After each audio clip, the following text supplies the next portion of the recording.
5. Hello, everyone. Welcome back. We're back. It's another episode of Venture Maidens, episode 44. And I can tell you all, this is very exciting because we're recording this episode back to back with the other one. You're watching it 2 weeks later or hearing it 2 weeks later, but it's so nice. We all got back together, like we're in the rhythm. I'm loving it. You guys ready for 44? We're here. We're middle-aged. We're ready. We're thriving. Age. Our bills are under control. Double fours. Four is a lucky number. Absolutely not. I'm not ready. No. I'm not thriving. It's okay. It's summer. It's hot. Not everybody thrives in summer. I will say, you guys, we're getting well into summer. Spring was about 28 episodes or so. We're jamming along. We're not going to be in summer too much longer. Guess I better make that DM portrait then. Shit, put that on my calendar. Shit, I mean, we still got some stuff to do, but don't worry. We'll tell you all about it in the recap. But anyway, hey everybody, welcome to the Venture Maidens. We are an actual play live stream that converts to a podcast. We play D&D 5th edition, though we are not affiliated officially with Wizards of the Coast in any way. I will say this is a very adult-themed stream, so you can expect, obviously, swearing and descriptions of graphic fantasy violence. For that reason, we keep a general content warning up, just body horror in general, just in case. In case anything else comes up during this episode, we will be updating the chat and also our podcast show notes, so just keep your eyes out for that. But yeah, don't anticipate anything special this time, but we'll see. You never know in a fantasy imagination game. But yeah, we did a bunch of cool stuff last time, kind of resolving some stuff. So let's just say our intros and dive in. We'll tell you all about it. Hey everybody, my name is Celeste Konowich, and tonight I will be your dungeon master. Hello, I am Katie, and I'm going to be playing Luveri Sath, your drow rogue.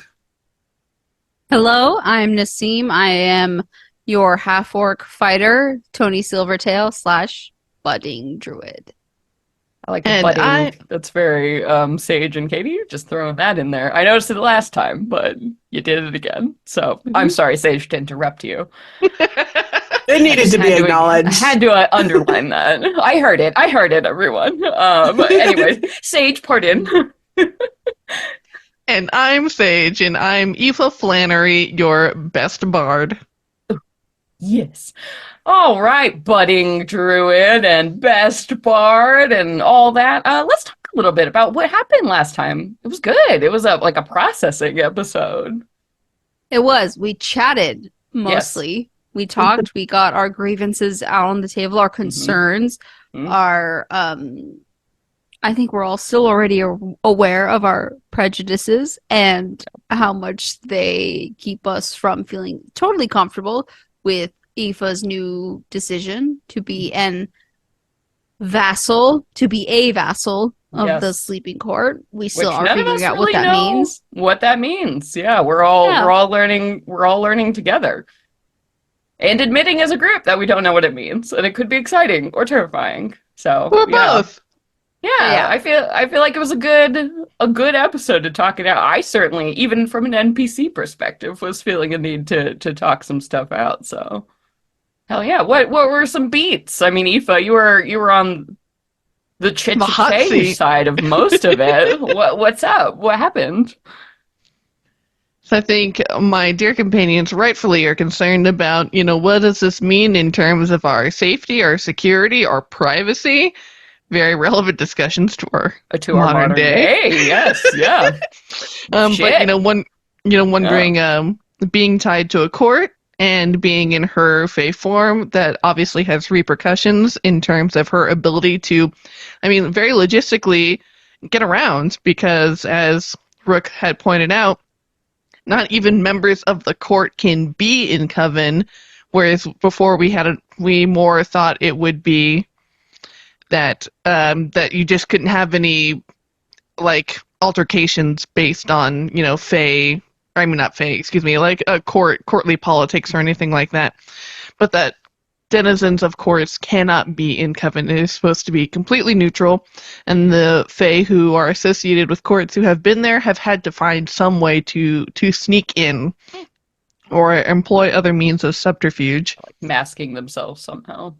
And so Aoife's like, that is totally valid. I am figuring it out. I haven't figured it out today, but we're working on it. It's on the to-do list. Yeah.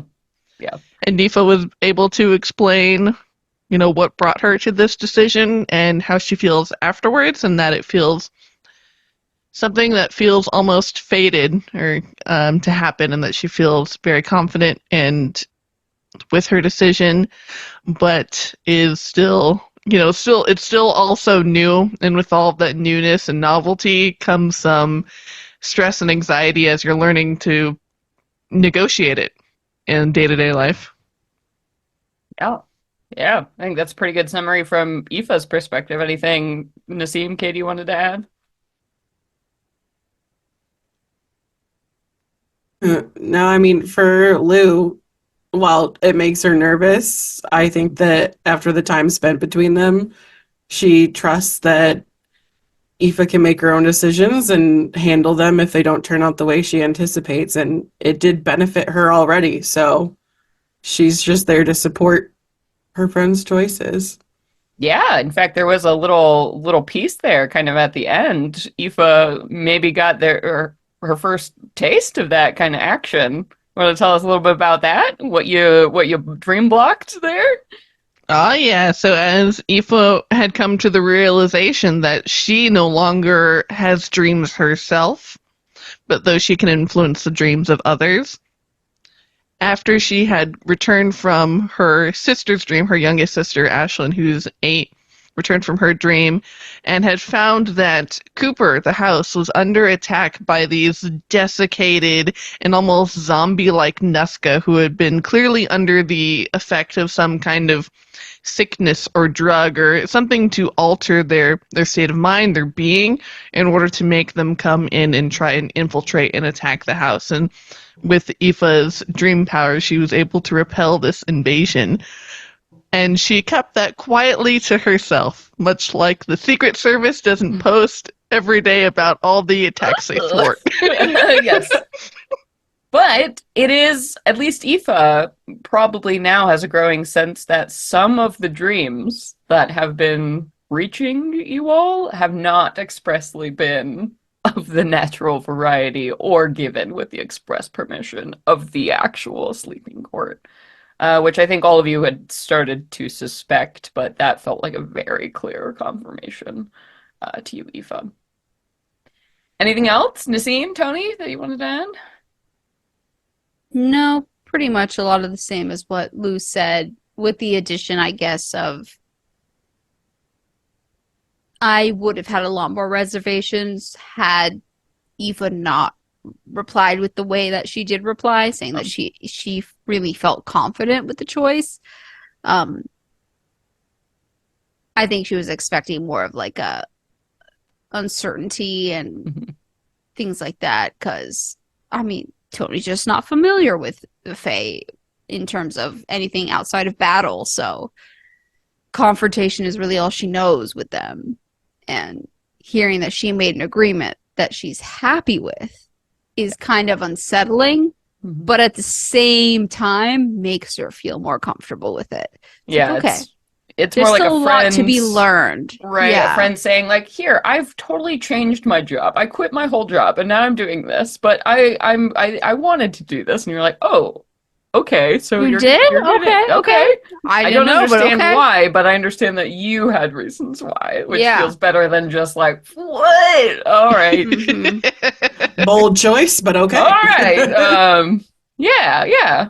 So yeah, good recap. So like we said, most of last episode was this discussion, right? Like getting out of the Hanging Gardens, getting back to normalcy, catching up with everyone, talking about Aoife's transformation, both like independently between other members of the party and as a big group.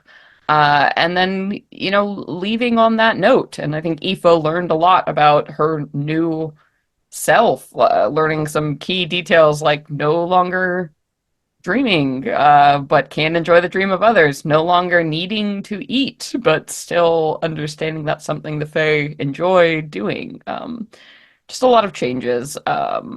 obviously some reticence from Rook dealing with that transformation on the other side. And yeah, but with all of that, we all caught up. We all got to a solid place of understanding, and decided to head to Chauciana to start basically taking care of some business before we meet up with the Sarina's emissary and go and officially speak to the Blossom Court Sovereign. So at the very end of last episode, we had made a list of what we are going to do this episode. So this is the scene list we are going to be playing through before we meet up with that representative. So first of all, we're heading to Chauciana. We're going to go ahead and drop off Aoife outside of Chauciana, basically where you buried that bell, Whistler's bell. And so Aoife alone is going to go ahead and check on that. Meanwhile, Tony and then Lou and Rook are going to head to Frida's. Specifically so Tony can get a hookup and buy some better armor. And then also Lou needs to check up with Cassie and then also check out Briar, who is obviously this new person that Reynard has please asked that the family can like maybe look out for or give them a job or something to keep them out of trouble. And then after all of that business is wrapped up, we were planning to go back to Coven, sell off those big rose blooms that we've connected, get some cash money, Lou check in, maybe get a new patron, check in with the business. And then we are going to end things, meet up with that representative, the Sarina Ascending, who we do not know who it is. But we have decided that you all are going to meet them in Chauciana. Sound good? Hell yeah, let's do it. Hell yeah. All right. As per our decisions, babes, we're going to go ahead and drop off Aoife. So, like I said last time, you all had gotten back from the Titan Fortress and basically just had the night to camp, like take your long rest, whatever. Because in the morning when you wake up, it's really only going to be about 30 minutes of travel to get Cooper, the chicken hut, to where you actually need to go, Chauciana. It's a very short jump in the mortal realm. So no problem at all. You all wake up, you have your breakfast, finish things, get ready to go. And then we arrive in the blink of an eye, basically outside of Chauciana. You can see from those windows there, like, because you guys had just buried it basically by a remote kind of lone tree in the middle of like a field in nowhere because you hadn't wanted to draw attention to where this bell was. So Cooper will, curl their legs and like sit down so you can get out. Yeah, Aoife pops out, backpack on her back, enjoying the nice balmy weather of Chauciana, or, being just outside of it. And she waves them off. And it's like, don't worry, it'll be fine. Rook looks at both Tony and Lou. I don't want to talk about it. I mean, you can come with. I'm not stopping you. I mean, if you guys don't have anything, I really don't feel like we should just leave her. What is Eva trying to do? Just check on the bell, or no. Eva! I'll like yell at your. I don't think we should just bounce. Yeah, we definitely are gonna stay. I think. Ooh, okay, I mean, if you guys say so, then who am I to, Why would we leave? Like, what if something fucking? How would we know if something happened? True. Like Lou just goes and like is putting on her boots. Don't mean to bring it up again, but you're just like look at you and the whole world. Like, you look pretty magical, right? Right? She has this effervescent laugh as she like whisks these long locks of hair out of her face. Everyone can tell, you guys. This isn't like rocket science. Well, I think everyone could honestly tell before this. So what do you mean? Like, satyrs were fine. The satyrs walked around in the Eldrin Empire, but like this, she is like saturated in color and shapes and smells, like that same thing you get whenever you move through the wilds. Like, there is a distinct otherness about the Feywild that is absolutely in Aoife's new look. Yeah, Lou's booted.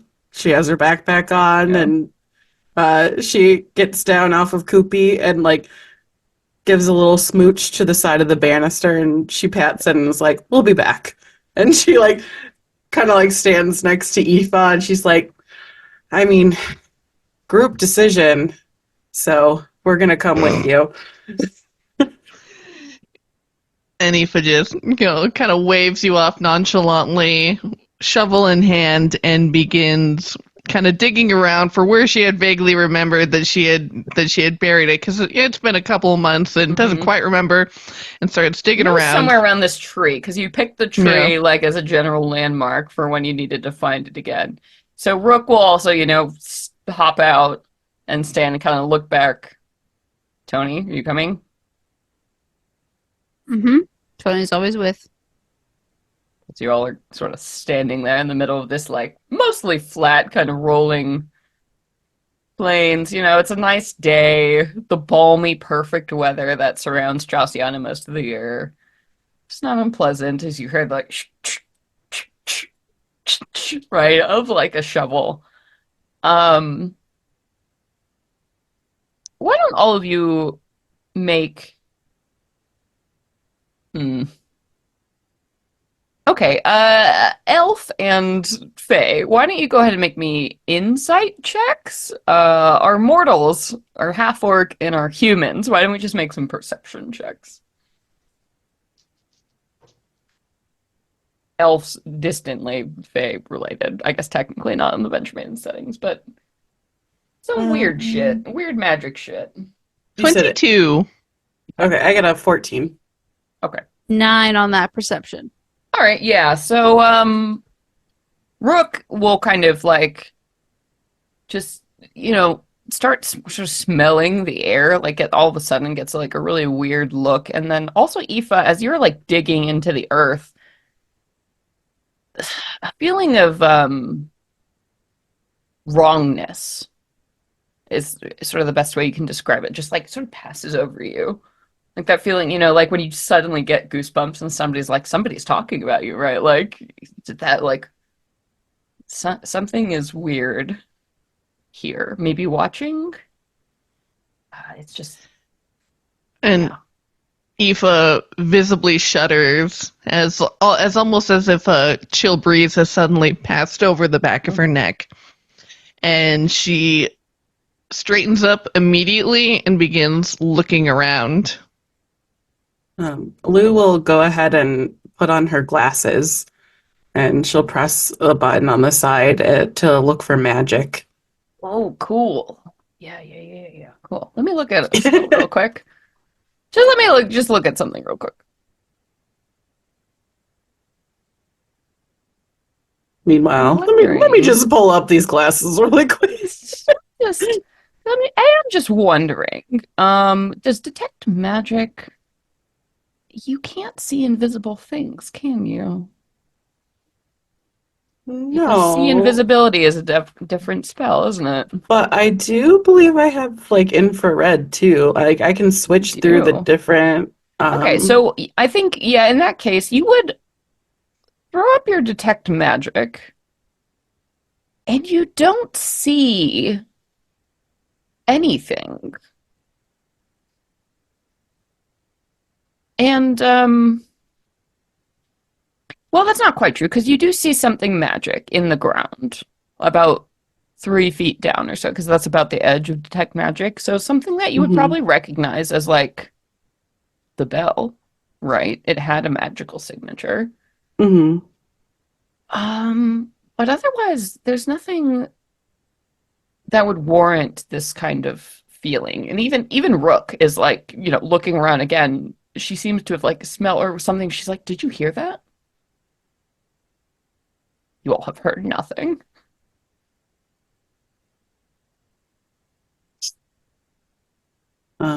Liz just shakes her head, but like still can't shake the feeling, so she'll go ahead and switch to heat vision on her glasses. Yeah, and as you do so, you see something like winding itself around the tree, like almost like serpentine, sort of around the base of it. Whatever it is large and it is perfectly still.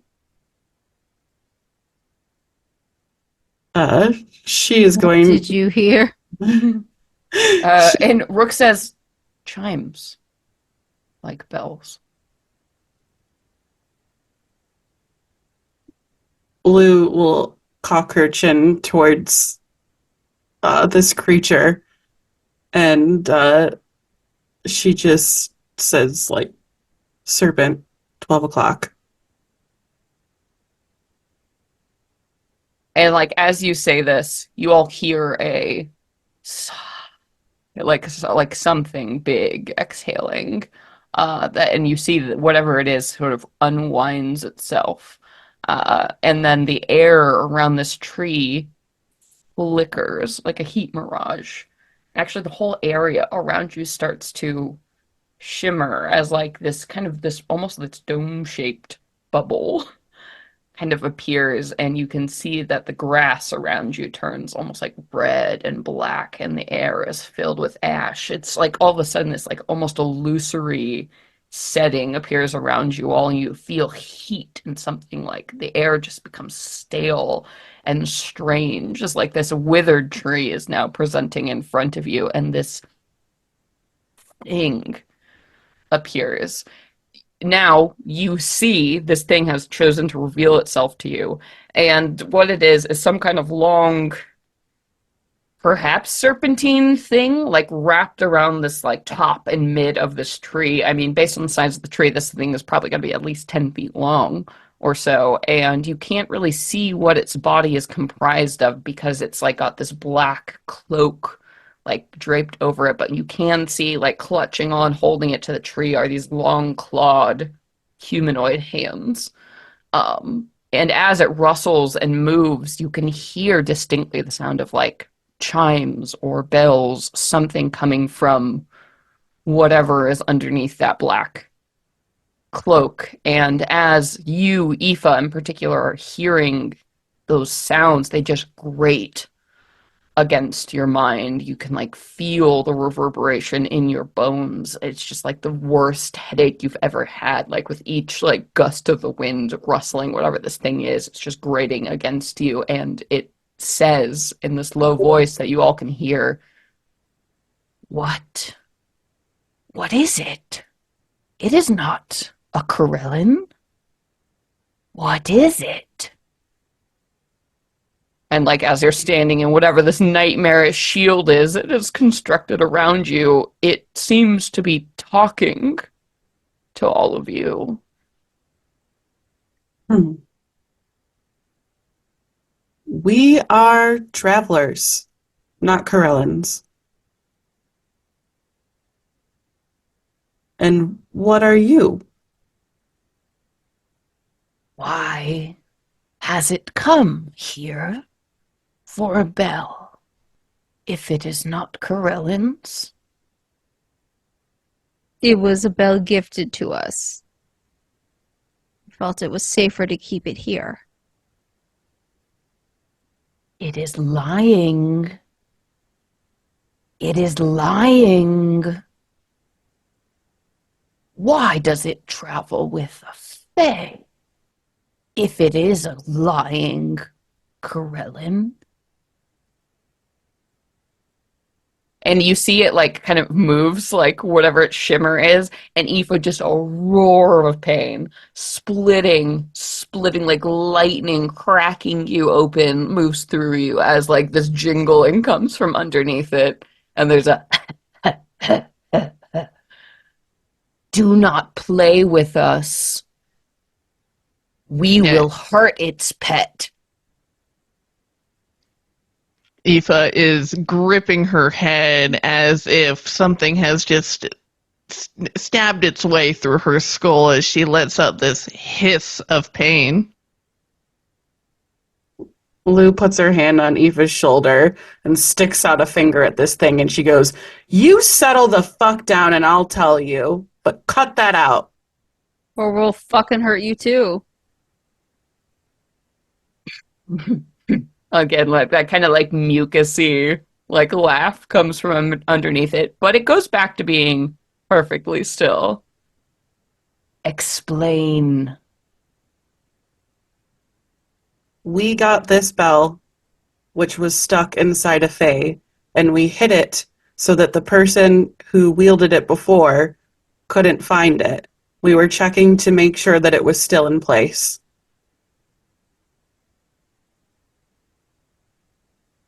The one who left it here is long gone. You may move along and forget this happened. It would be in its best interest to do so.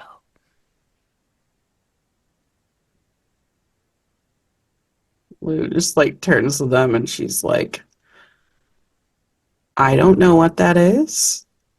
Hearing that Whistler is long gone kind of just brings me joy. I think maybe we should move along unless there's something else you guys want to know about this.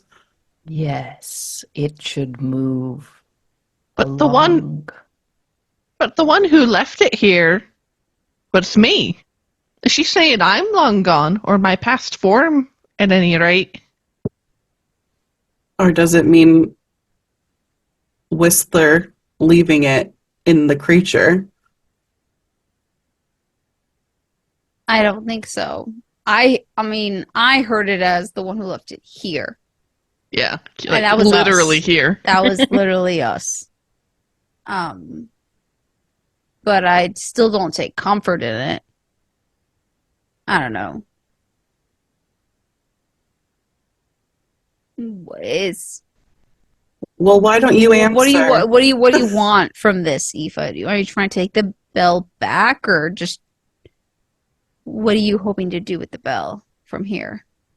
Well, I was hoping to be able to perform a scrying spell, and that kind of divination magic works a lot better when you've got some piece of that person or a personal possession of theirs in order to track them. And considering this is something that they made, that he used, it would be a powerful homing signal to be able to try and track them down. Maybe It tell them that. Tell them that you cannot just want to. have the bell. The bell calls others like it. I seek Corellans. You are not a Corellan. What do you Leave. And what do you seek Corellans for? And there's like a weird like moving sound, and like a little bit of that tinkle happens, and like it's not being intentionally shitty like it was before, but like as it moves. It is commanded to do so. You do not need to find those that are lost. They are well and lost. Good news for you, Faye, isn't it?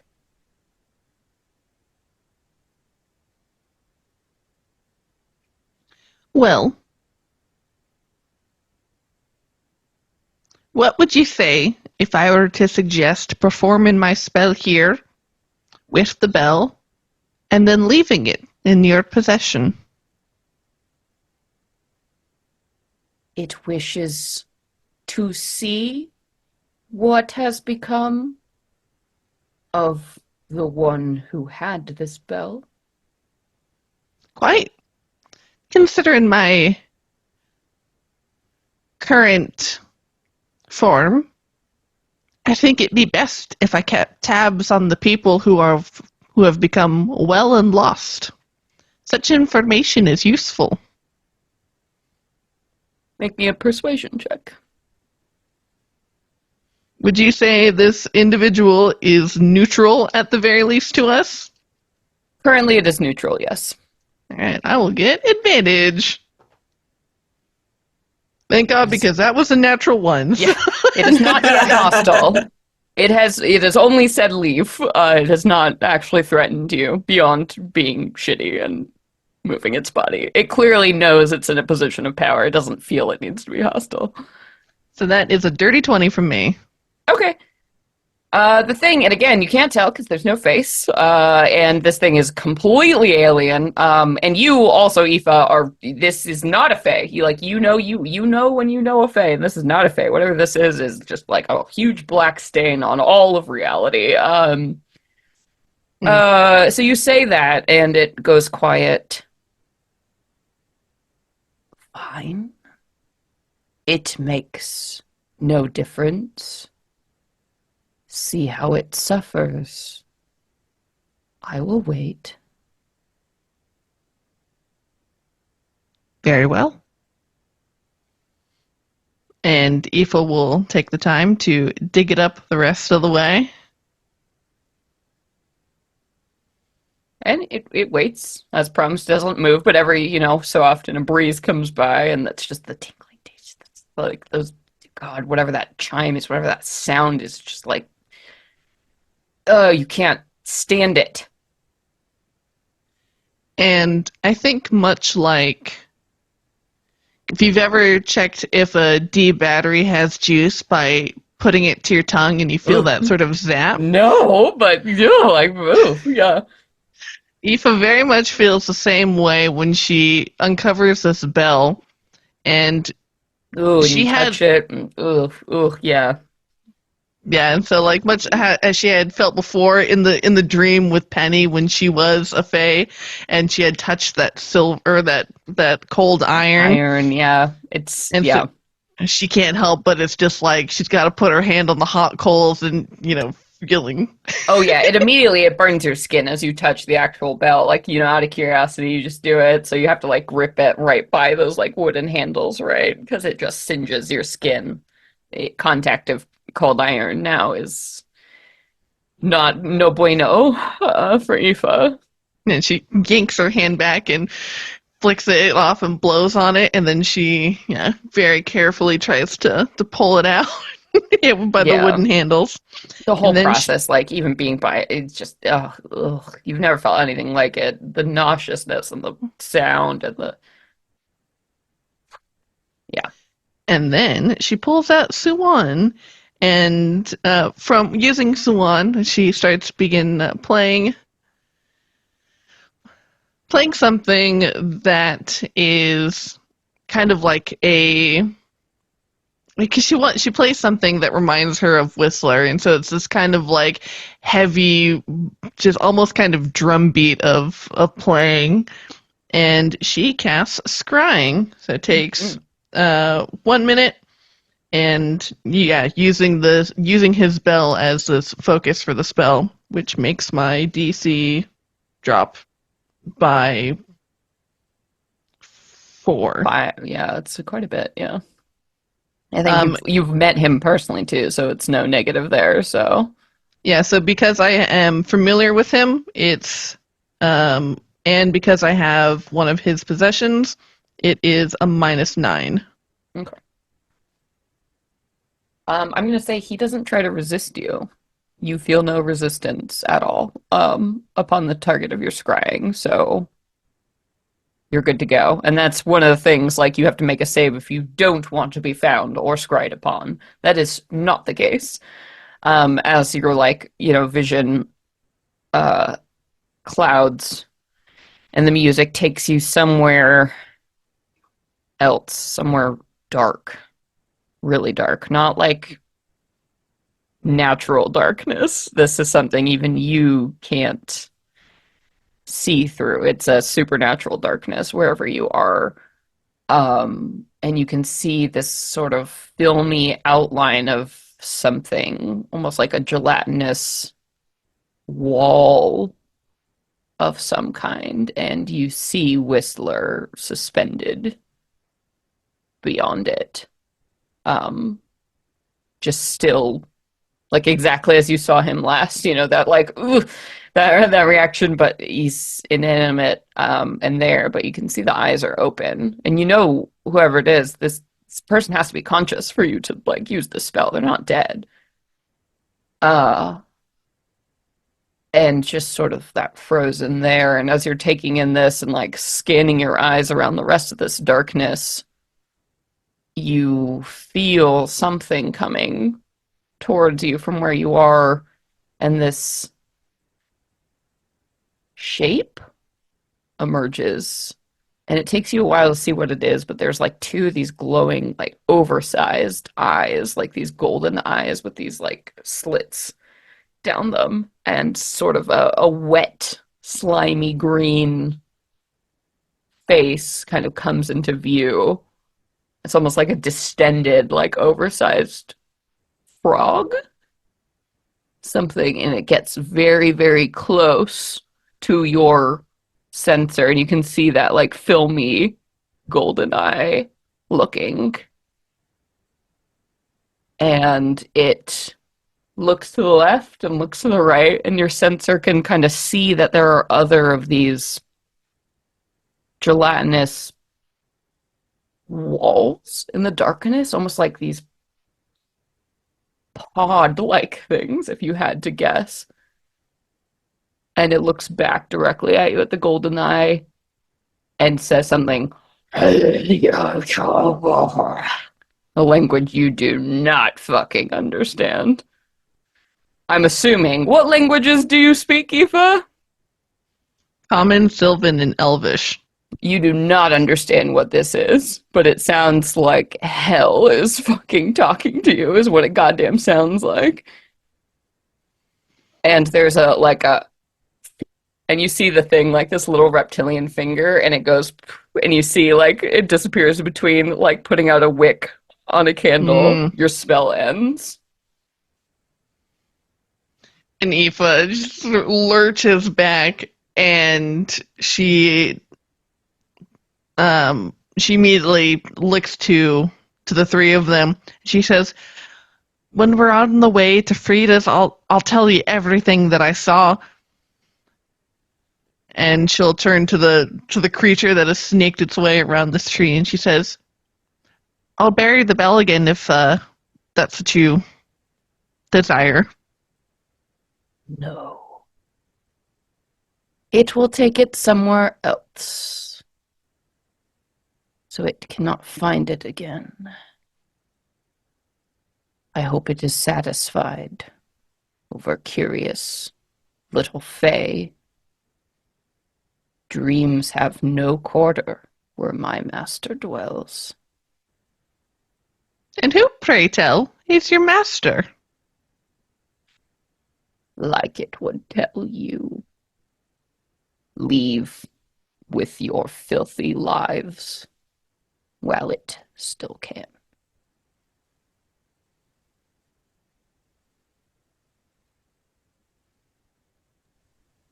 Well, and Lou just like starts turning around. Yeah, Rook is like, we gotta go, we gotta go, we gotta go. Gladly. Yeah, you could all pile back into Cooper, and as you do, just that strange, like, nightmare fuel world bubble that you were in just, like, disappears in an instant, and it's that beautiful green hill, and you can't see anything of that thing on the tree or anything other than that disturbed pile of earth, but the bell is gone, and it's all gone, as well as Aoife, that feeling of just, like, fucking horror that filled you.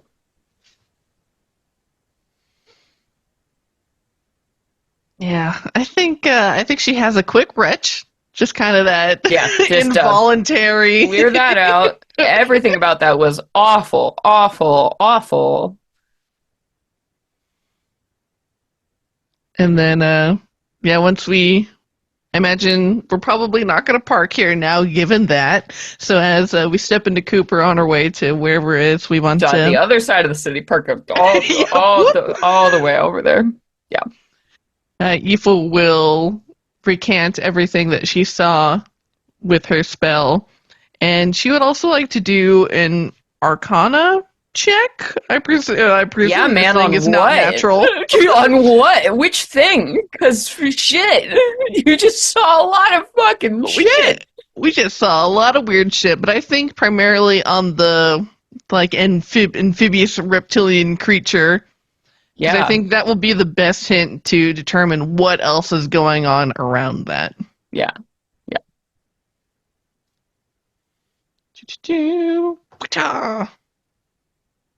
Oh man, oh god, that is hot garbage. So we're gonna use our once per day. What the fuck? I don't even know where to start. I'm just so I'm all shook up. We're gonna use our once per day feature to use our charisma score instead of what we rolled, so we get a total of 19. Okay, yeah. So you're like, oh god. I mean, okay.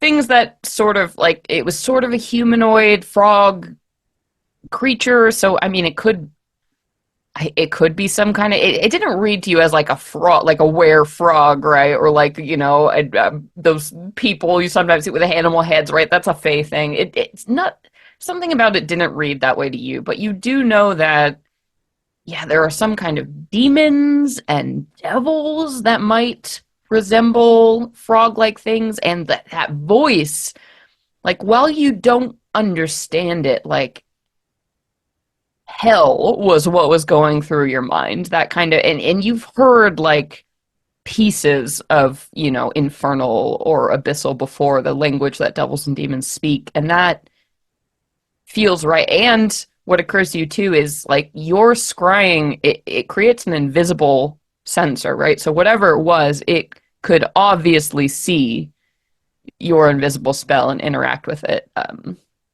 And also something that could keep a Corellin, at least one, though there were other of those weird things, like probably not a fae, but maybe, yeah, a really powerful outsider of some kind. So we're talking, yeah, big deal celestials, big deal fiends, big deal elementals, probably some of the only things that could handle that level of power. So I think all of that would pretty much occur to you. I think, and while we have like a minute, and also, I will say, oh yeah, scrying, you would realize, only works on the same plane. So wherever this place was that you looked at, it is somewhere on the mortal realm, somewhere here. Indeed. And yeah, with that, while we can take a beat, and she has it fresh in her mind, she's gonna do like a quick charcoal sketch of it so that she can take it and probably ask around and do as a future subject for research. Yeah. Tony, Lou, you good with that? That's just that's all good. Nothing to say about that. I mean, not what I was fucking expecting. I thought we were just gonna do a little excavation, do a little digging, and a little sandbox. Yeah, it's a little more complicated than I thought to just check up on Westel, but definitely need to warn Cassie based on what he said. If she feels any kind of pull towards something, just do not follow your instincts. Yeah. Confirmed, you suddenly have some kind of idea. There's at least something like this is clearly setting a trap for Corellins. Yep. Certainly seems related. no, I don't think Tony has anything else in mind about this. She doesn't have any ties to Corellins, not other than anything. She just doesn't have any ties to them. Yeah, you good. You're like, they get in her way and that's it. She's like, yeah, okay, you've been dicks. We'll back off if this is what you're saying. Like, all right. We just wanted to make sure no one else has been here, but seems like they haven't, so cool. Yeah. One thing I will say is I do know that the Serena had an extreme reaction to the note that Aoife gave her about Saye, so it wouldn't hurt to help continue to be in her good graces to figure that out for her. That's great. I love that Tony doesn't give a fuck because that's I know. directly fuck Sawyer. It's fantastic. That's why I'm a great actor, Nassim. Amazing. Yes, good. So that whole horrible mess happens, and you probably have to take another, good 15 minutes, go around the city, just like finding a different parking space, making sure you're far enough away. Like, can't see it with detect magic anymore. Okay, fine. As you all sort of quietly, I think, pile out of Cooper again. Um, so Aoife, what are you gonna do? You want like a cloak or like a hat or like or are you just gonna go whole hog? Try to walk into these Definitely, cities? definitely not wise. Lou still I has mean, her. Corellans seem to not be around, so maybe it's not a problem anymore. Maybe it's not the end of the world. Yeah. Lou still has her little witch's hat that she had from the last time that she was Oh here. yeah. And Yeah. one of the venturers, Marie, drew it with like a little veil around the face because of Nice. her like sensitivity to sunlight. And so Oh now yeah. it's canon in my head. So maybe a fancy hat would do you Yeah, it's well. that. I mean, and then Aoife, you do have a whole magical wardrobe, so like Indeed, and she does have a disguise kit too. So I think she puts on like really kind of like drab makeup yeah. and everything, like things that like Long sleeves, like just hide mhm. all the. Lou's like, I don't know a lot about fashion, but then the hat is out. But then, right. And she like braids up all of her hair to kind to and like puts it up in like different buns to kind of hide how long unnaturally Hmm. long it is. And yeah, Just how shiny it is. It's just so shiny. Like, so God, the shy. colors. There's no bottle or natural born trait in the world that could give you the hair, the A colors you fucking have. delight to color. Right? Yeah. Do you want her to make like a deception check to see how well she does with this Yeah, especially, disguise I mean, kit? if you have proficiency with the disguise kit, you could use that, or you could do deception, whatever works for you. And I will say you can get advantage on it because I'm sure, Lou or Tony or anyone will help you. Like, Dress up Yeah. montage. yeah, de-dress up montage, ugly Yeah. dress up montage, Oh, hide it nice. all. 25 for deception. Oh yeah, so you're like you are completely covered. There is nothing. You look like you're in mourning, like a widow in mourning, just completely covered, like thick veil, Drabus clothing, high collar, whatever. It's nothing Aoife would ever wear ever, and Yeah. it sort of chafes now, not only against your fashion sensibilities, but your very being in you is like, but I'm meant to be perceived. There's something about the Fae that just want to be perceived, but you're keeping it back. You're holding it all back, as uncomfortable as it all is, and starchy and itchy. Um, but you're very passable. Um, Oh yeah. yeah. So you all can move out in a group, and you all want to go and head to Bucatini. Bucatini. Thank you. I was like, which Italian I restaurant saw is you it? turn and I knew immediately. I was like, it's not in my notes. Don't know why I'm looking at it. Head to Bucatini's. Yes. So you wind your way through the familiar streets of Chasiana. Obviously, Aoife, now you're pretty uncomfortable because it is a Mediterranean environment and you are head to toe covered. So that's, you're sweating and straining a little, but everyone else, it's a lovely, balmy day. And some people will turn and like look at Aoife like swathed in dark colors and, nod and move along. But otherwise, you don't attract much attention as you step through the streets. And you eventually wind your way to Bucatini's. The door is open right now. It is lunch hour as you are approaching, so customers are filtering, in and out. Lunch isn't the big draw for your family restaurant, but, it's still No, serviceable.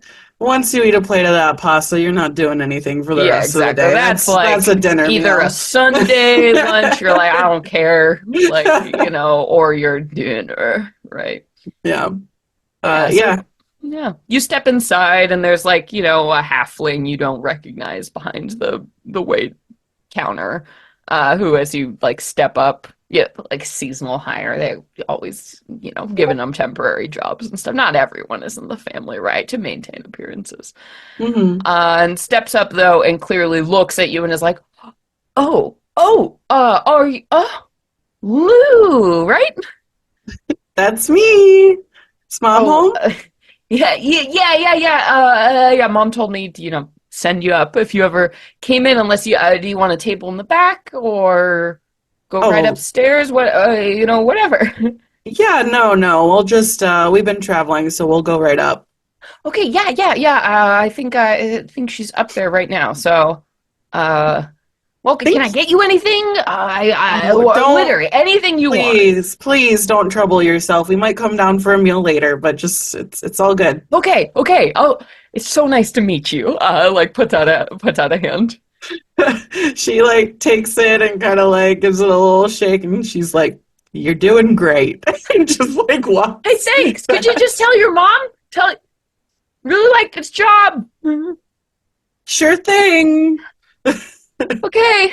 Advice though, Huh. chill out a Yeah. little bit. Yeah. You Oh know, God. Oh my God. I might be okay. Yeah. No. Yeah. I'll report enthusiasm potential, but you take care now. Yeah. No. Of course. Just Yeah. I'll be here if you need anything. And like drops their voice an octave. Like yes. Oh my God. Yeah, Lou will go to like that little door that leads up that Mhm. super long staircase with all the Yeah. family With pictures, and all she the like family, so many hundreds of friends. So many, and there are more. You swear to God, as you're like you didn't know there's any more room, but it feels like there are more on the walls. yeah, and she just kind of like turns back to everyone as they're going up the stairs. She's like, that one's not gonna make it. They My never make name's it when walking they're up that the stairs. excited. Yeah, no. Yeah, so you wind your way up, and you do the knock, and like opening the door, you see Frida, like all 3 feet of her, giant the bottle glass glasses. She looks up, Loopy. Loopy, did I know you were coming? Loopy! And grabs your face and like pulls you down. Mwah, mwah, mwah, mwah, mwah, mwah. Oh my God! And all your friend. Oh, Tony and who is and like looks at the vision and cloth that is Aoife. That's Aoife. She's trying a new Oh, Phelan fashion. She's trying to make it catch on. I don't think it oh, will. it's very slimming, she says, and kind of like hits your knee. Okay, wait, come Yeah, in. Have you eaten? Did I'm that? Oh, starving. okay, all right, I've been okay. dying for your cooking for weeks. It's Oh, so Tony, you good to see you, handsome. Come here, come Frida. here, come here, come God, here, I come here, missed come here. you. Brings your face down, wants to Yes, give you a big come old here, come smooch on here. your lips. Yeah, she brings you down to her. All 4 feet of you down to her. Um, and Rook, Rook, it's good to. I won't hug you, but it's good to see you. Good to see. Please sit down, sit down. What are you doing here? Well, we had some things we needed to take care of. I sent you a little message about Briar, so I wanted to check on that before there's any kind Right, of right. Yeah. actual meeting, because No, who we've knows? we found them. They go by Bree now. Bree? They Jeez. apparently there's some issues that family parent very much from what you've told me. It's yeah, not a lot going for this poor kid, but they seem nice otherwise. Just some petty stuff, nothing we can't handle. Okay. Well, I'm still gonna check them out.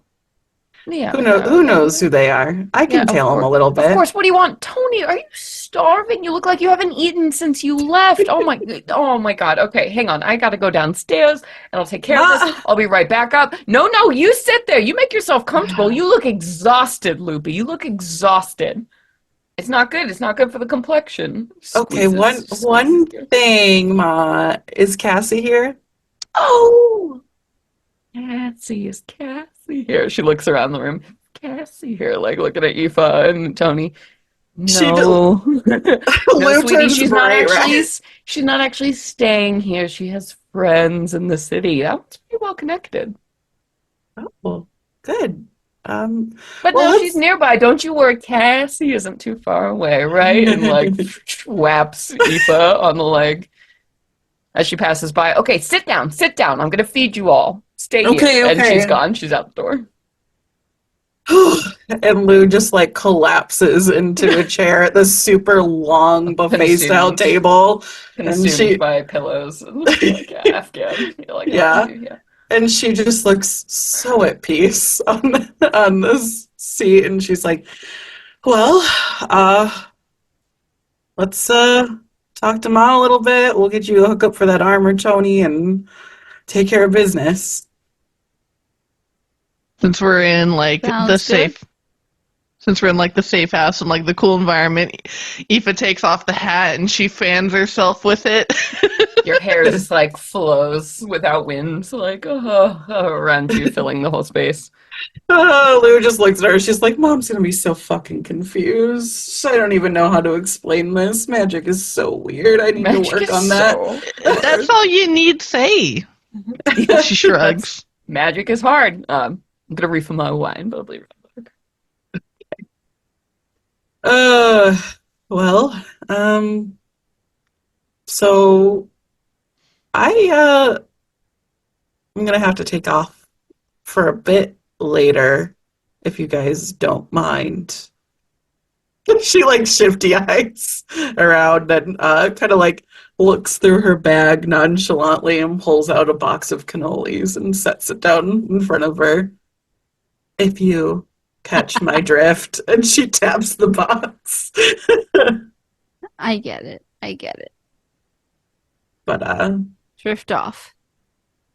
yeah, I think I probably only need, you know, a day to do both. Just check in with Cassie and just check out this Briar kid a little bit. But you guys, you can make yourselves comfortable here. Yeah. That'll be punctuated, by the doors swinging open and just plates of food that Frida's carrying. Okay, start. We have more main dishes coming, but have some bread. Like, what? You start. Oh my God! And she looks at you, Aoife. What? What? Oh, you're gorgeous. Who did what? Loopy. What? You didn't mention. I just magic, you know? And she like looks at Aoife and like shrugs like Magic. We've been seeing in Phelan and around, and I thought I'd try a new disguise self spell. Sure. That's yeah, it's a hell of a spell. Yeah. Tony is thrown off by this because I thought you were really close with your mama and you told her everything. But what you're dealing with and all of that. She doesn't say anything. But she's looking like, why don't you just tell her about why this is happening? Yeah, being cagey about it. yeah. It's not her thing to tell. It's Aoife's life decision. Oh, well, it happened because of you. It happened because of you. Oh shit. I did tell her about Jada. Mm-hmm. I just am not going to tell her about Aoife's thing. It's hers to tell. Right. Does anyone want some wine? It feels like it's one of those days. Anyone? I could never refuse. This is why you're my favorite. This is why she's my favorite, Tony. You're my favorite. Although that Cassie is pretty cute. I'm just gonna say that. Yeah, so you sure did just up and decide to bring her here, huh? Well, you told me to look into her, and she's like going around and banging around the kitchen like a whole bunch, like way more than you think anyone would need to like serve some glasses of wine. Well, you told me to look into her, and she is in quite a bit of trouble. You all seem to have really stirred things up in Phelan. Of course, that's not my area of expertise, but Phelan is that kind of city. But it became pretty clear that she would be better out of there than not. they start looking into her, and obviously again start looking into my Loopy, and then that's just not good for the family. And she comes out and kind of hands you all a bunch of chilled glasses. Hmm. That cross, that Alexandria cross, she is nasty piece of work. Yeah, from the interaction that Tony had with her, she didn't seem all that great. But Oh, and then she worked for Melwyn, and Melwyn is just what we all know. That raccoon has been after that throne for God knows how long. Oh, yeah. I'm not a fan of any of that Eldrin politics, but the Tavirs, an exceptionally nasty bunch. If I had to pick a Duke I liked the least, it would be Melwyn Tavir, but that's no surprise to you. Not at all, Mom. Two glasses in and you make your opinions very clear at dinner. Well, my opinions are right. I don't disagree with you. I just have never expressed them at that decibel Ah, fuck before. them. Fuck all the Tavirs. They're terrible. Him and that Tsar, ooh, ooh. Yeah, He was a Tavir honestly, before he married up. And I married told up he did. I can't believe he's not dead yet. God bless us, Serena. All the other ones are dead. You know what I mean?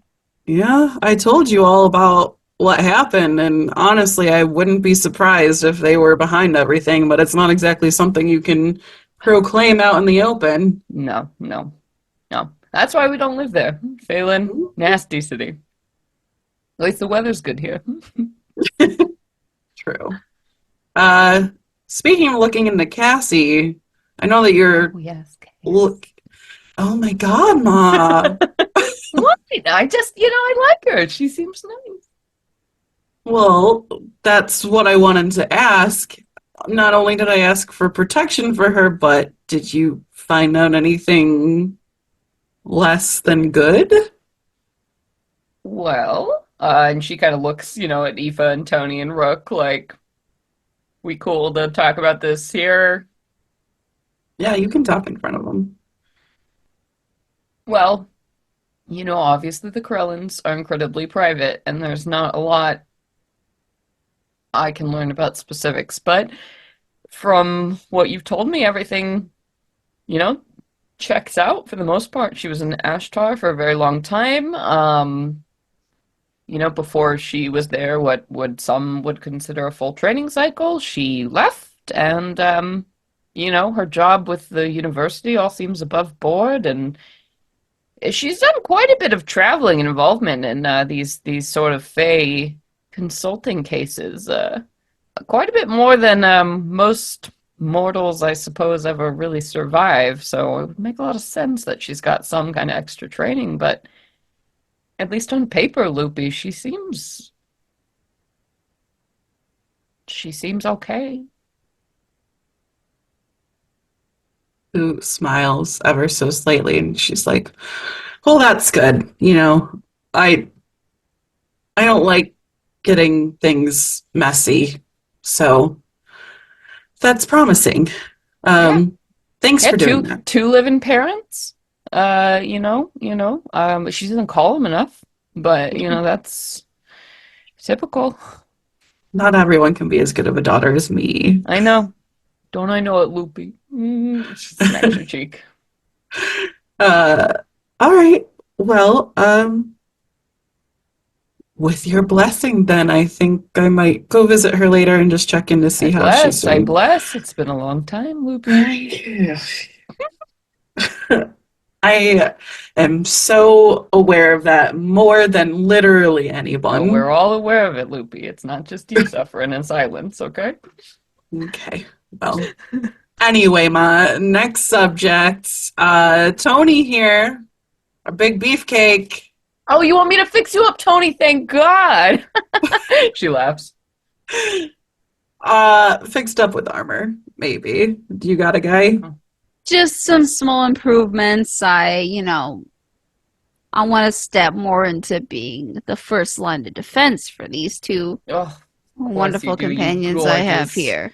you gorgeous half orc. Yeah, yeah, yeah. Of course, of course. Okay, okay. Yeah, I got your. Just give me your measurements. I'll find something good for you. give me a price range and we'll see what we can do. All right. Always appreciate your help. Oh, anything for you. Anything for Loopy's friends. Anything else I can do? How long are you going to be staying? Should I make up the guest rooms? Maybe no, definitely no more than 2 nights. Probably one though, I think. Right, guys?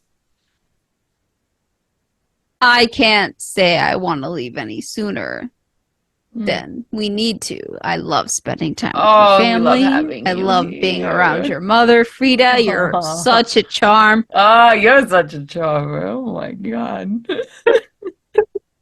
Someone's gonna be getting into the family real soon if this continues. This soldier. Nah, she's gonna be in the family. Look at her. Everywhere she goes, all eyes are on her. Look at her. Look at this Empire uniform too. That's not gonna happen. Anyway, oh, good, the pasta. And like someone comes up, that little halfling again is like, here you go, like looking around. She's like, whatever, and shoves them out. And, like, you can get the trays of food and oh my so God. much food. You can eat anything you want. It's everything on the menu has been brought up for you, of course. I'm going to become a meatball by the end of this trip. I evolve into meatball. It's good. Final form. Yeah, so obviously, Tony, absolutely no worries. You can find some pretty heavily discounted half plate. So yeah, that 600 gold we talked about discounted down quite a bit. So you all set up. So make sure to mark that on your sheet. Hell yeah. Hell yeah. Otherwise, yeah. So we just have Lou. You can definitely do some checking in. Oh, Kate's gone, but yeah. But you all, so Aoife and Tony can certainly make yourselves really comfortable at Mom's house or go visit whatever you want in Shawsiana. Lou's got to go see her girlfriend. Listen, we're not official yet, guys. Stop. Okay. Just want to confirm with that half plate. It is 17 base AC with a +2 when I have my shield out for a 19. But you do not add your dexterity modifier. No. So it's a maximum of +2 to your dexterity. So it's 15 plus your dex is 2. Okay, yes, so 17. Wait. 17. I mean, base is in my brain. That base is including the dex. Yeah. So that is 17. But when I have my shield out, it's +2. Yeah, for 19. Yeah. Yes. Thank you. Okay. Yeah. All right. Sweet.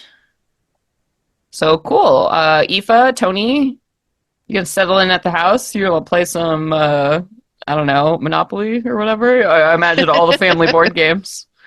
Probably there. Just drink a lot. Board games, whatever Aoife wants to do. / also give me the goss. How have your dreams? How have you been sleeping? What's going on? Yeah. So Slumber party. How do you experience the nighttime now? Yeah. What is it like? Do colors look different? What's going on? Do you hear dreams? Do they look different? Ooh. All of that. Can you be in my dreams? I have no idea what the fuck a vassal is. So tell me everything you've experienced. Okay, what does Felix look like? But really, though, Yeah. I think Aoife is initially a little hesitant to share about, like, physically how it is, But as, like, Tony kind of, like, warms her up and gets her to unwind and she, like changes out into just like regular clothes so she doesn't feel so constricted. Mm-hmm. And also finally, to help Rook will like go away. Rook like immediately Frida like drags Rook downstairs like, oh, these big strong hands need to make some noodles, or whatever. Like turn the crank to like the pasta, Rook's like, oh my god. Last time Rook was immediately like swept into doing chores. So this is like Rook is gone. So Listen, Ma knows when you need some focused love. Ma read the room and it's like, you need to relax and deal with that. So incredible. And so Aoife will then admit that ironically she can't dream, and At first that was weird, but then she realized that she could always step into someone else's. So she's like, yeah, if you want me to be in your dream, like, Let me know. I'll totally do that. I'll make it awesome. Like, I can throw a party. Whatever you want. Yeah. Like, we get to play The Sims in God mode. I know all the cheat codes. Oh, yeah. I mean, Tony certainly believes in the significance of dreams. So I think more than anything, she feels also a small sense of loss for Aoife that she doesn't have that anymore. Like, it almost gives you an insight into your own psyche. If you don't have that anymore and I mean, it's great you have the choice to be in the people's dreams that you want to be involved in, but you don't have that for yourself anymore. Yeah. Do you feel that sense of loss? Do you feel like a severed connection in any way? And she'll say, it reminds me of the feeling, because I'm the oldest of 6. And so when my younger sibling was born, and we didn't have a very big house. We used to live, it's before we built up more rooms and everything, but we had to share a bedroom. And suddenly, this space that I had, the space that was mine with my toys and my toy chest and my blankets and my bed, and suddenly I had to share it. And it's an adjustment. But also, Tony, I think maybe that might even give you a little bit of insight into what the sleeping court is, right? Like, if they can't dream, but they're all about being in dreams and sending dreams, that's kind of an interesting thing to consider. Mm-hmm. It's like Santa Claus. He don't get no presents on Christmas. He makes all the presents on Christmas. Mind blowing. Mm-hmm. Shit. Particularly hearing Aoife related to her younger siblings, being an older sibling herself, she's like, "Oh, yeah, I can see that. I see the Starting to value grow in up that." a little bit. Yeah. Right. Mm. Yeah. Well, good. Luckily, there's plenty of Chianti and pasta to get you through anything weird, and then you get to be like, yeah, now I get to drink forever and not feel unless I want to. Whatever. Other cool face shit. I can make glitter appear in your dreams. Lou, what do you want to do first? Do you want to check in on Bree, or do you want to go visit Cassie? I think we all know she's definitely planning on ending the night with Cassie, so let's do Bree first. I think that's probably why Frida's being extra nice. She's like, I'm giving you guys you can have Loopy's room. I don't think Loop is gonna need Loopy's room, and I hope not. Actually, Frida will be like, sorry, Katie, you have to wait.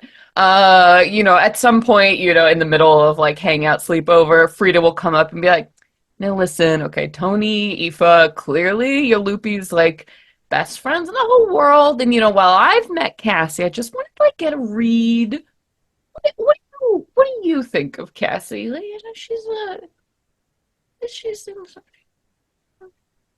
I definitely thought at first she was a serial killer. Oh no! But yeah. Really attractive. But who isn't these days, right? You gotta have that attitude. Dating is hard. Tell me about it. Mm. But she seems very secretive and kind of held back, and there's something there in her past, and so I'm just curious and a bit wary, but she's been kind and very helpful. Okay. Tony, what do you think?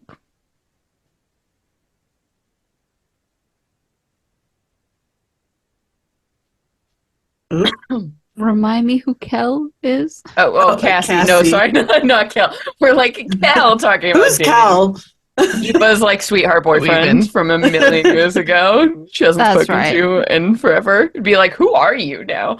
No, Cassie, our once Corellan friend who's been dating Lou. What I is met her the at the question? wedding. What do you think She's of like, her? "What do you think? What do you think? Do you think she's good for my Luby?" You know, I mean, it's the undertone. I mean, I am slow to get to know people, so Mm-hmm. I think it's good that they're dating, really. Um, why not? They're just getting to know each other. Yeah. Okay. There's a lot to be discovered, so Okay. Why not? All right. I won't send out the hit people yet. yeah, yeah, yeah. Give them some time. I can't. I'm kidding. I'm kidding. Tifa winks at her. Yeah. She doesn't blink. She kind of walks away. Um, anyway, Lou, yes. So you can go and follow up very quickly on Bree's leads. You learn that Bree likes to hang out in this like public park in Chasiana with some other local youths who don't particularly have a stable housing situation or much else. So that's probably the best place to go and find them if you want to check them out. Okay. Yeah, I think that her plan is to just like uh be around the area and kind of like tail him, see what he does, keep a distance, and just see what kind of person he is, what kind of like teenage bullshit he's getting up to, because she wants to form a game plan in her head on how she can help progress him in the way that he's clearly that it's her job to. Yeah. And you see like immediately kind of from afar, like pretty much what you would expect, late afternoon, just a bunch of teens hanging around. You see, because Frida kind of gave you a general description, so like this bright, like redheaded kind of kid, like in that gangly, like very, very tall, but like awkwardly just doesn't know what to do with their size, right? They like sprung up overnight, sort of kind of a kid who's like leaning over, hat strung low over their face, like oversized clothing, hanging out with like three or four other, kind of teens. And they're just like kicking a ball around, doing like teen hacky sack, is essentially, smoking cigarettes, doing their business like around. Um, and you watch this for a while.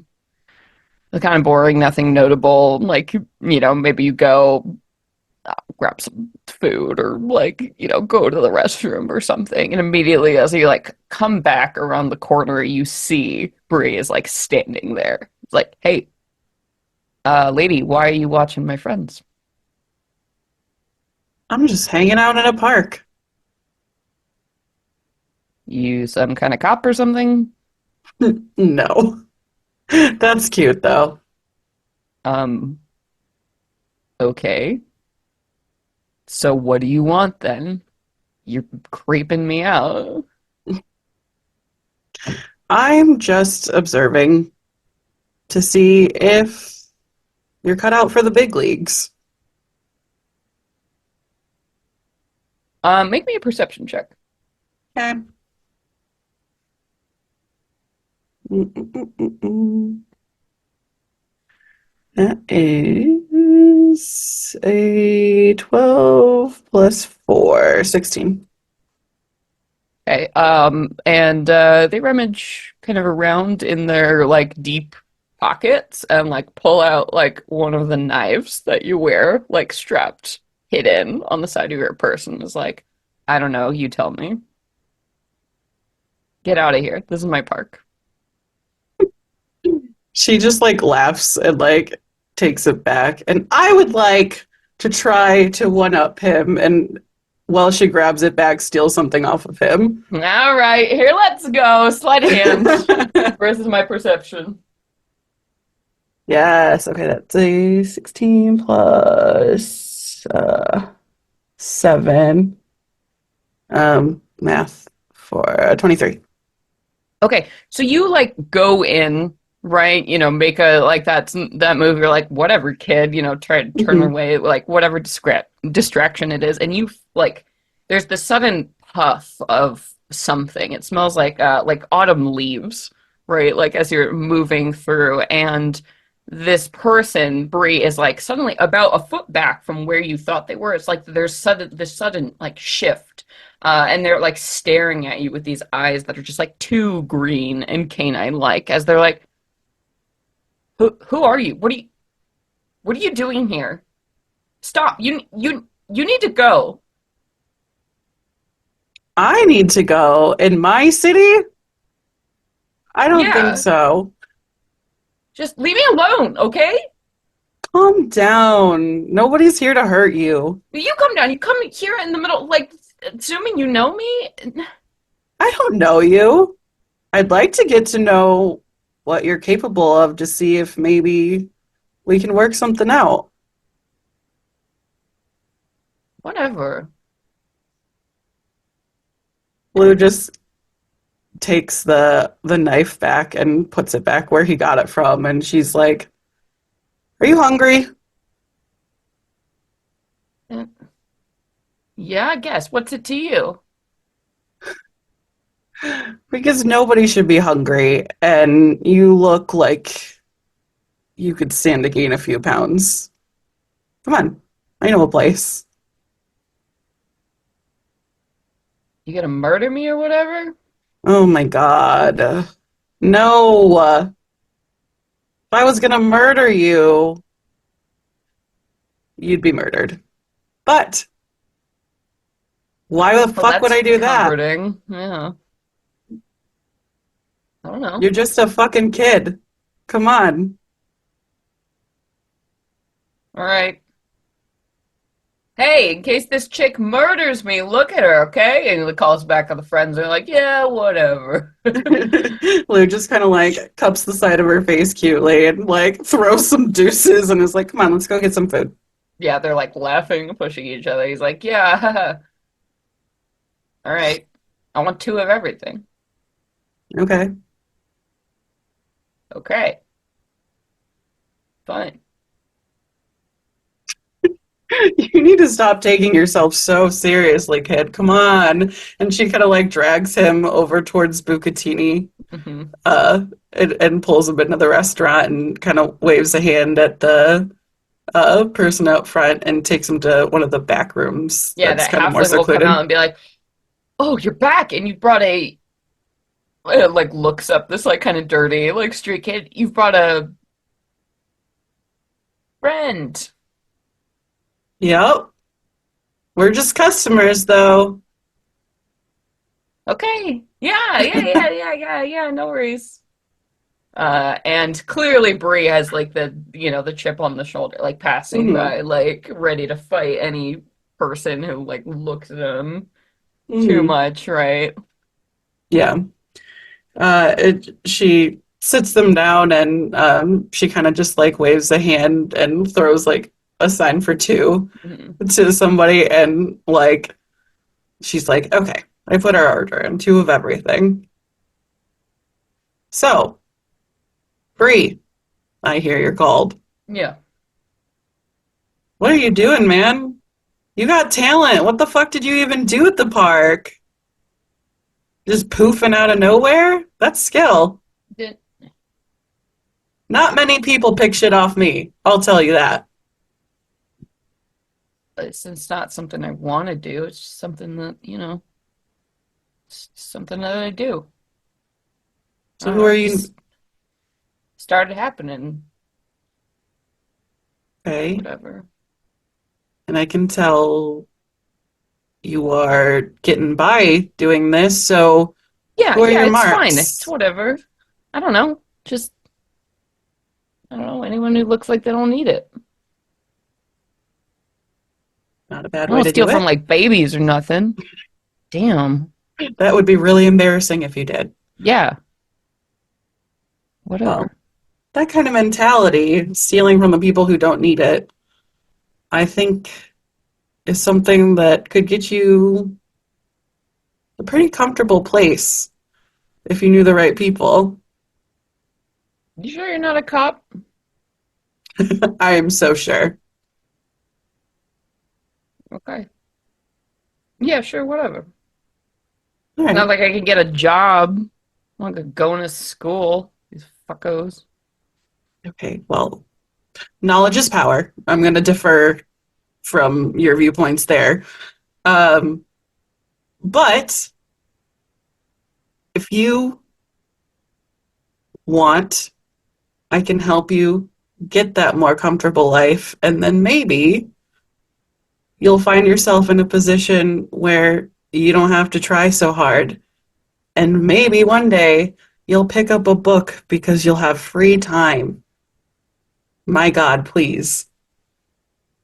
Lady, why do you care? Because you need help. Oh, I don't need, and like all this pasta gets like slid in front of him, and there's like the, and you see just like how hungry he looks, how skinny, how tall, how like, and it just disappears, and he starts opening up a little bit more after all Mm-hmm. that. There's nothing like being well fed, and after eating a shocking amount for any mortal person to consume. He's like, whatever. I'll think about it. Okay. Well, All right, I'm leaving though. that's fine. If you Okay, I'm want to not come paying for back, any of this. I'm no. leaving. Hey. And she like reaches out and she'll give him 5 gold and she'll be like, find someplace comfortable. Have a good night's rest. And if you want to come back, my mom lives here. You can ask for her. Let her know that Lou sent you. Her name's Frida. Kind of like takes it and like walks away and like looks back over his shoulder. And you see him as he's moving through. He like catches like one of the wait staff, like one of the waitresses coming by, and he's like, "Here, you take this." And he like slides all 5 gold. He's like, "You did great." And like leaves. Lou clutches her pearls and she's like, okay, good. He's good. Now I don't have to feel weird about passing this burden on to my mom. Yeah, this weird fae said my shitty kid, yeah, needs Yeah. help. Yeah. So she'll be like, okay, cool. And she will go ahead and just tell her mom that he might stop by. He could probably use a room Mm. and he needs to learn even bigger marks than just the people who look like they don't need it. Shitty people in the park. Yeah. The people who look like not only do they not need it, but they don't need it 10 times over. Mm-hmm. Yeah. And she will just make her way out of there and head out towards where she knows Cassie is. So Tony, Aoife, it's probably been 2 to 3 hours now into slumber party. I imagine there's been quite a bit of Chianti consumed. Where are we at? Just like a snapshot. Just tell me where are we at right now in slumber party. Like a nice 8 p.m., 9 p.m. Had a couple bottles of wine. What's going on? Oh yeah, definitely. Yeah, a couple have eaten way too much food, so full of carbs. So much pasta. Damn. Is now a little tipsy and like working through the pantry to find like the cookies and the sweets to round off that heavy like we had so pasta much meal. savory. Clearly the answer is more food that is sweet. Yes, good. Perfect. Tiramisu up to your titties. Yeah. There you go. It's got coffee in it. Wake your ass up. Wake your ass up. Good, good. Okay, we're at the sweet part of the evening. Love it. Love that. I think Aoife is definitely a little antsy. Like, she's like, let's go out to a club. I want to hang out with people. I want to go dancing. Yeah, but she's also, she's like trying to, she's fighting against this impulse, but she knows like, no, I should really be inside and not you know where attract too you much could attention. go, though that probably occurs to you, where that kind of behavior is probably fucking fly. No, she does not need to have Bartleby see her as a full-on You fucking don't want to go to fae. a devil club? Dude! If you want to go to a fucking club right now, Tony is 100% with you. She's Go got to the your devil back. club. Everybody be there is there. charmed. They're not going to She's carry your down. fit. She's They're already awake, first of encircled. all. She's probably Yeah. already playing like guitar Ready. and to whoever is willing to listen Roll very against bad sloppily. decisions. And Yes. yeah, and it's like, oh, you want to go out? Let's go the fuck out. So Yeah, I'm ready. Girl. I think there's about an hour where Aoife is like, "Oh, I really want to go out. That would be so much fun. We should go see Lark." And then she's also convincing her. She's also saying out loud, like, "No, we should really be inside. I know I shouldn't go out to the streets. It's really dangerous." But then, like, as she's saying no, she's like putting on makeup Your and getting hair. dressed. Everybody can see your pretty hair, and they wouldn't care. They're already ensorcelled by devils. What does it matter? And as soon as Tony's like, "No, yeah, let's go," Aoife's like, "Okay," and she's like in her going out outfit. Yay, let's make bad decisions! You certainly hell can't go by yes. yourself. You need someone you to watch need a over you. chaperone. You big, strong chaperone. Hell yes. Let's go to the club. Love this. Aoife definitely like links her arms around you, Tony, like under your arm. It's like kind of drips off of you. Yeah. I love it. And I'm here to look hard and badass and like a bouncer, but a hot bouncer. Yeah. Yes. I'll say, yeah, you get to this club, which I cannot remember the name of now, but I remember it was a very Club good Soul club. or something. There it is, Club Soul. Love that. Yeah, and you get there, and things are starting to heat up for the night. It's a weekend. It's like 9 p.m. now. People are starting to line up to get in, and someone seems to recognize you or just think you are both amazing and like waves you through and very quickly into darkness and loud music. Amazing as that is happening. Where's Lou? Where are you going? Your mom gave you the address where Cassie is staying. What you've heard is that she is staying with some friends who live in the city. And this address is clearly in the very nice part of town, so whoever these friends are quite well to do. Ooh. She will just kind of straighten herself up a little bit before she heads out and then like make her way downtown, just kind of clutching her cannoli. Clutching, you brought cannolis with you? Of course you brought cannolis, so you're clutching your cannolis. You walk through, and you're walking through, like, past the, the entertainment district, and you're like, clubs lighting up. You're like, are those my... No, as you walk right past Club Soul, make your way downtown. And your travels, lead you towards one of these, like, it's not one of, like, the downtown neighborhoods. It's, like, just on the outside of that, so people can have, like, their condo-style, like, houses with, like, backyard pools. Like, this kind of, like, ritzy... like high-end Eldrin nobility bullshit. And you kind of like roll up to one of these city houses. And you're like, gee, okay, like beautiful, immaculate lawn garden, like whatever. You see a couple lights on, clearly. Yeah, she's just like confused, thinking about like how casual of a person Cassie is. Yeah. And she's like, okay. And she'll go and just like take the knocker and give it a few thwacks. Yeah, and there's like a while you're standing around, and you kind of hear a hello, like from the other side of the door. Sorry, are you delivering something? Like you hear Cassie's voice coming through muffled. Hi, so sorry. It's Lou. I was in town and I heard sound of locks, and she like opens it up. She's like wearing a towel and like a bathing suit. She's like, Hi. Hi. Hey, it's so good to see. Like wet and trying to hug.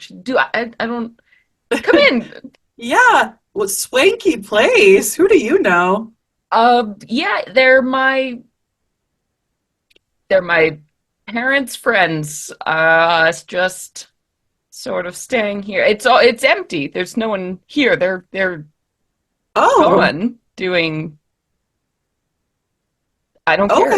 You want to? Yeah, come in. Yeah, thank you. And she'll kind of just like take her cannolis and like find her way to any kind of kitchen and just like set the box down. And she's like, First of all, I just want to say I'm sorry that my mom is very a lot, and I didn't realize when I told her that I wanted to make sure you were okay, that So, she'd make you go and wait, your mom?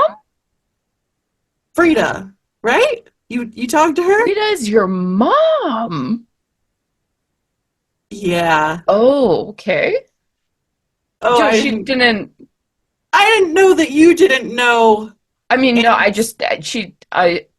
Wow, how was the right? Okay, okay, so yeah, that's my mom. okay. I just told her that I was worried because of how we left things, and And wait, and Lark is your sister. sister. Okay, okay. How You know you your met sister. Lark? Yep, shameless flirt. I was convinced that was something else. Okay, okay. Good to know. Gonna talk to her Good. about Glad that she's your one. sister, because yeah, felt a little inadequate there. Okay, that's Inadequate. great. Yeah. You have nothing to feel inadequate about, Okay. I assure you. I mean, look at you. Wearing a little bit too much for my preference, but gorgeous. Like literally in a town. Okay. Oh, I I know. I'm Um, just really glad you're here. yes, and she'll reach in and pull her in closer and give her a big kiss. Hmm. Yeah, I she's into that. Yeah, for sure. Yeah. I Yeah, quite left something to tell. without Yeah, okay. pancakes, so I thought I owed you, Mm, and I was in town. So, I brought cannolis. great. You know, I've heard that cannolis are pretty much the most That's so sensual weird. dessert. I have heard that too. I didn't know that was common knowledge. Yeah, yeah, So yeah, crazy. yeah, Great. We should partake yeah, if yeah. you Do would you, lead the yeah, are way. you I will. anything life-threatening, or can we just Oh, so much, partake but and deal it with can wait. that? Yeah, okay, all right, okay. I need to de-stress. I'm glad to see you. Really, really glad. And I think we can fade to black. And we will deal with whatever news or whatever comes next time. But we have gotten well into our business in Shasiana, learned some very weird stuff about the Corellans, and yeah, I think we can call that an episode, kids. Yay. Productive. Good shit. Heck. We did. We got a Yeah. lot done. We had a lot to do. We I had a knew we lot were to do. I know gonna these last two work a lot. episodes, I was like, I don't know what to plan for. There's like 20 things on the to-do list. We But have our yeah, game plans ahead of us. you do, I have you do. upgraded my armor. Hell yeah. We've accomplished quite a bit. Yep. For the bookkeeping, how much did she end up paying for that armor? It was 600. 650. Yeah. 650? Okay. 650. So we got like a hefty 15% discount or so, which is about standard for what you can assume if you're buying non-magical gear in Chasiana. So that is good. So you can upgrade your character sheet officially. So we just have some business to wrap up with Cassie, and then we will be meeting this emissary from the Tsarina and heading into the Blossom Court and moving things along next time. So we are in it, kids. And it's We've when it. we've learned a little too much, I think, about the Krellins, some nightmare fuel. Probably need to update some content warnings. I don't know what you say for like weird creature with hands. I Content don't know. warning, too many hands. Content warning hand monster. So that's what that is. Yeah, yeah. But otherwise, thank you. Thank you everybody so much for being here. It's great to be back and in it. I can't wait to see what happens next time. We've got some wheeling and dealing to do. But as always, before we go, we want to take some time to thank our beautiful, wonderful, lovely Patreon donors who just, the light of our lives, your donations make all things possible. Thank you for your belief, for your faith in us, and just for being the raddest fucking people in the world. So we're gonna go around the horn here and say thank you to our two highest donor here. So I'll start off with thank you so much, Debbie. Thank you, Curry. Thank you, Muffin, at the one on Drury Lane on X, formerly known as Twitter. Twitter even says that in the website handle. The artist formerly known as Twitter. Yeah. And thank you so much, Nessa McKinnon. Thank you to Richie113 on our Discord. Thank you, Tony. And of course, from our tier Farrah's drinking mate. Thank you, Nadia. Thank you, Chris. Thank you, Markalai. Thank you, Fable. Thank you, Sheepish Gnome. Shout out to Destiny. Thank you. Thank you, Scott. Thank you so much, Mrim. Thank you, Noon, from the Discord server. And thank you, Brittany. Thank you, Alan, the Rum Cake Master at Obsidian Cyrix. And thank you also for being a new drinking mate. Thank you. And last but certainly not least, we have Ben, aka Flower Crown Gaming, our wiki master. That's it. We did it. We did another episode. It was so great to have you here. Thank you for telling stories with us. We love you. Well, thank you. I've been your dungeon master, Celeste Gonowich. Hello, I'm Katie, and I played Laveri Sath, your drow rogue. And I'm Nassim. I've been your half-orc fighter and blossoming druid, Tony Silvertail. I like blossoming and budding. You're doing it twice. Amazing. How dare you? Okay, incredible. Good. And I'm Sage, and I have been your very disturbed